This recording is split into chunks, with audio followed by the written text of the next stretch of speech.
Hello guys, Radhe Radhe. आशा करते हैं कि आप सभी अच्छे होंगे, अपने घर में स्वस्थ होंगे। तो आज का वीडियो हम लाए हैं कि बहुत लोगों का यह सवाल होता है कि हम तुलसी माला धारण करना चाहते हैं पर हम लहसुन प्याज भी खाते हैं, तो क्या हम तुलसी माला ग्रहण कर सकते हैं? तो चलिए आज हम इसी पे वीडियो लाए हैं कि तुलसी माला ग्रहण कर सकते हैं कि नहीं कर सकते लहसुन प्याज का सेवन करते समय। तो तुलसी माला पहनने से पहले जान ले ये नियम, जानिए महत्व और फायदे। इनके फायदे क्या हैं, इनका महत्व क्या है। आप अगर लहसुन प्याज या मांस वगैरह खाते हैं तो आप इसका सेवन कर सकते हैं, मतलब ग्रहण कर सकते हैं, नहीं कर सकते हैं। तो तुलसी के कई प्रकार के औषधि गुण होते हैं जो बीमारियों को भी दूर रखने में मदद करता है।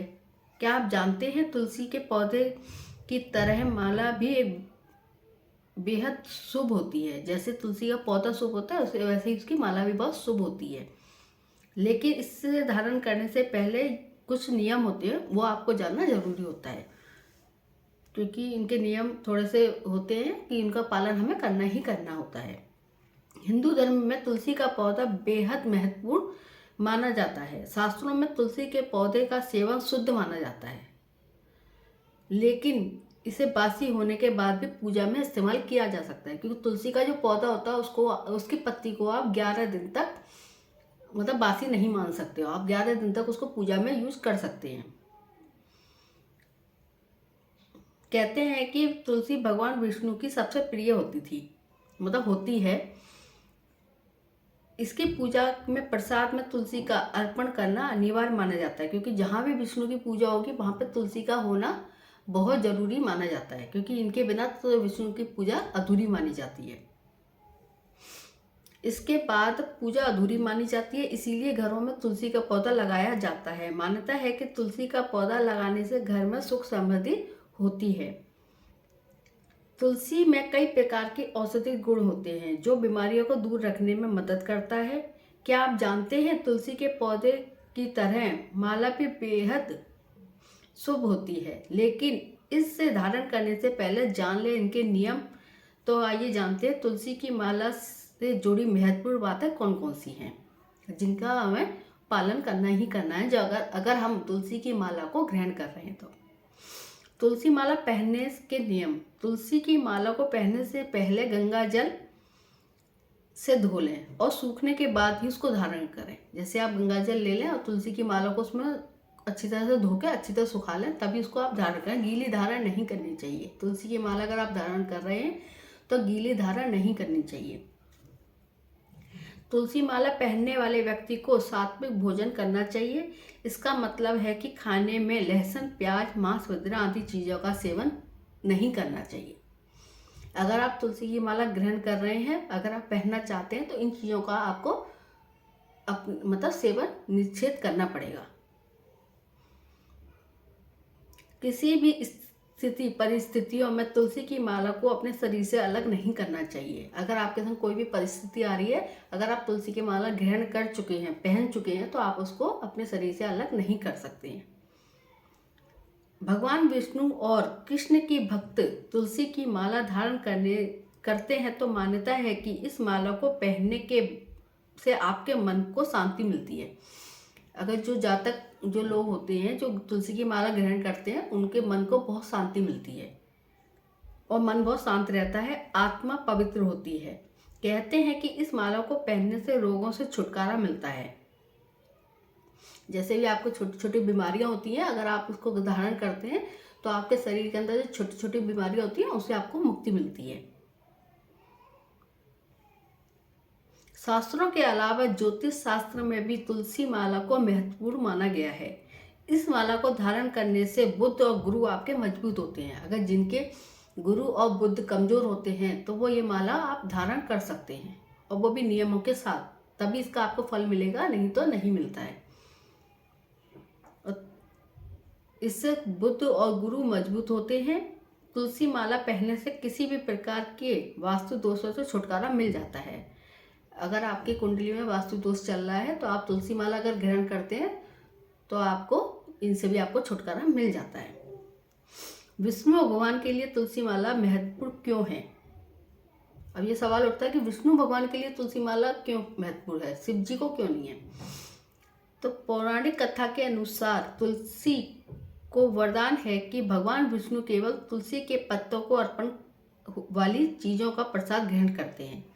मतलब विष्णु भगवान के प्रसाद में अगर तुलसी होगी तभी वो अपना प्रसाद ग्रहण करते हैं, नहीं तो अदरवाइज वो प्रसाद ग्रहण नहीं करते हैं। इसीलिए विष्णु भगवान की पूजा, सत्यनारायण की कथा, जो भी कुछ होता है उसमें तुलसी का होना बहुत जरूरी होता है। उसी तरह जिन लोगों ने तुलसी माला धारण किया होता है, भगवान विष्णु उन व्यक्ति को अपनी शरण में ले लेते हैं। जैसे जिसने भी जातक होते हैं, लोग होते हैं जो तुलसी माला को ग्रहण करते हैं, विष्णु भगवान को अपनी शरण में खुद ले लेते हैं। तुलसी की कंठी माला धारण करने से व्यक्ति को वैकुंठ धाम की प्राप्ति होती है। जो लोग तुलसी की माला ग्रहण करते हैं उनको वैकुंठ धाम की प्राप्ति होती है। कैसे मतलब अब कैसे पहचाने कि ये तुलसी की माला असली है कि नकली है? क्योंकि लोग वृंदावन जाते हैं, मथुरा जाते हैं, कहीं भी पूजा स्थल जाते हैं, वहाँ से तुलसी की माला ले आते हैं और उसको धारण करते हैं, पर उनको यही नहीं पता होता कि ये तुलसी की माला असली है कि नकली है। तो यदि तुलसी माला की पहचान करने के लिए करीब आधे घंटे तक तुलसी की माला को पानी में रख दें। एक बर्तन लें, उसमें आप तुलसी की माला को आधे घंटे के लिए भिगो के मतलब डिप करके उसको रख दें। अगर वो रंग छोड़ने लगे तो समझ लेना कोई नकली है, क्योंकि आधे घंटे बाद उसका रंग जो ऊपर से जो पॉलिश करते हैं वो अपने आप छूटने लगेगी, तो आप समझ लेना कि वो नकली है। तुलसी माला धारण करने के बाद सावधानी क्या क्या बरतनी चाहिए? तुलसी माला को धारण करने के बाद आपको जुआ, शराब, धूम्रपान से वर्जित है। क्योंकि अगर आपने तुलसी माला ग्रहण करी है तो ना आपको धूम्रपान करना है, ना जुआ खेलना है, ना शराब, ना मांस मदिरा, किसी का भी सेवन नहीं करना है। तुलसी माला को कभी भी कंगन के रूप में हाथ में ग्रहण नहीं करना है। बहुत से लोग होते हैं कि तुलसी माला को फैशन के रूप में हाथ में ग्रहण कर लेते हैं, तो आपको तुलसी माला को हाथ में ग्रहण नहीं करना। अगर किसी वजह से, जैसे बहुत ज़्यादा इमरजेंसी होती है और आपको अगर करना पड़ा हाथ में, तो आप दाएं हाथ में ग्रहण करें। और अपने नित्य के जो काम होते हैं सुबह के, उससे पहले आप अपनी माला को हाथ से अलग कर दें और फिर पूरे काम करने के बाद, नहा धोने के बाद, उसको गंगा जल से धोने के बाद जब पहने, धारण करें अपने हाथ में, तो उसको गंगा जल से एक बार धो के सुखा के तब उसको अपने हाथ में ग्रहण करें। अदरवाइज अपने हाथ में ग्रहण नहीं करनी चाहिए। ये उस समय पर करनी चाहिए जब आपके संग बहुत ही ज़्यादा इमरजेंसी हो, कि आप गले में ना करके अपने हाथ में ग्रहण करनी है।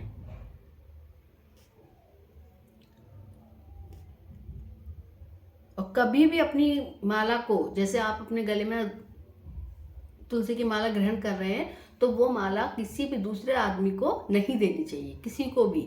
और ना ही किसी की आपको जैसे कोई पहनता है तो कहता है हमें अच्छी लग रही है तो ला हमें दे दो, ना आप किसी को अपनी गले की माला देंगे और ना किसी से लेंगे।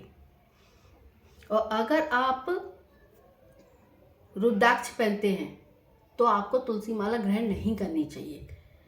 या तो आप रुद्राक्ष ग्रहण करें या आप तुलसी माला ग्रहण करें, इन दोनों में से आपको एक ही चीज ग्रहण करनी चाहिए। तुलसी माला पहनने के नियम। तुलसी माला पहनने का एक नियम और है कि अगर आप तुलसी माला पहनते हैं, जो लोग तुलसी माला धारण करते हैं उन्हें रोजाना जाप करना चाहिए। जाप पे आप, इससे भगवान विष्णु की कृपा आप पे बनी रहती है। तो आप विष्णु भगवान का कोई भी मंत्र का जाप आप कर सकते हैं। और सात्विक भोजन करना चाहिए और जाप का मतलब आपको जाप करना चाहिए। और बहुत से लोगों का सवाल होता है कि महिलाएं तुलसी माला ग्रहण कर सकती है कि नहीं कर सकती। तो महिलाएं परिवार में संतुष्टि और सफलता लाने के लिए तुलसी की माला की पूजा करती है, मतलब तुलसी की पूजा करती है, तो वो तुलसी माला भी ग्रहण कर सकती है। क्योंकि इस्कॉन तुलसी माला को पहनना बहुत अच्छा माना जाता है। अगर आप इस्कॉन मानते हो तो आप तुलसी माला ग्रहण कर सकते हो, पर अगर आप नियम का पालन कर सकते हैं तभी आप अपनी तुलसी माला ग्रहण करें, अदरवाइज आप तुलसी माला ग्रहण ना करें। तो ये छोटी सी वीडियो थी। तो आपको अगर मेरी वीडियो अच्छी लगी हो तो सब्सक्राइब करें, लाइक करें, कमेंट्स करें और बेल आइकन जरूर दबा दें।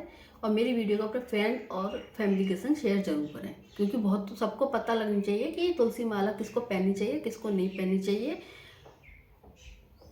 तो आपको मेरी वीडियो कैसी लगती है मेरे कमेंट्स में ज़रूर बताएं, और मेरे चैनल को सब्सक्राइब करें, लाइक करें, कमेंट्स करें। मिलते हैं नेक्स्ट वीडियो में। राधे राधे।